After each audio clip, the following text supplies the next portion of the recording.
ہم نے بعض جنازے دفنائے ہیں، لیکن پھر ایک منزل آئے گی کہ کچھ اور ہوں گے جو ہمارا جنازہ دفنا رہے ہوں گے، وہ بھی انشاءاللہ اگر اللہ کی رحمت انشاءاللہ شامل حال رہے. وَنَحْنُ لَكُمْ تَبَعٌ لَاحِقٌ. علی کا کلام ہے فَأَمَّا الدَّوْرُ فَقَدْ سُكِنَتْ. وہ گھر ان میں کوئی اور رہ رہا ہے اب جن میں آپ رہتے تھے. وَأَمَّا الْأَزْوَاجُ فَقَدْ نُكِحَتْ. آپ کی شریک حیات نے بعض نے کسی اور سے نکاح کر لیا. وَأَمَّا الْأَمْوَالُ فَقَدْ قُسِمَتْ. اور وہ مال جو تمہارا تھا وہ ورثہ میں تقسیم ہو چکا ہے.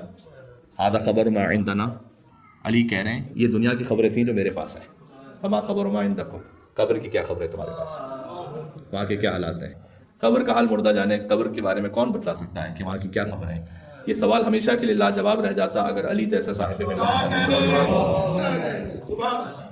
ثم التفت الى اصحاب. اور مولا نے اپنے اصحاب کو دیکھا اور فرمایا اما لو اوذینا لهم فی الکلام. اگر ان قبر والوں کو اذن مل جائے نا کہ یہ بولیں تو میں بتاتا ہوں کہ یہ کیا بولیں گے. سبحان اللہ، میں بتاتا ہوں کہ یہ بولیں گے کیا. وَإِنَّ خَيْرَ الزَّادِ التَّقْوَىٰ. یہ سب مل کر کہیں گے کہ علی بہترین زاد راہ تقویٰ کے سوا کچھ نہیں تھا.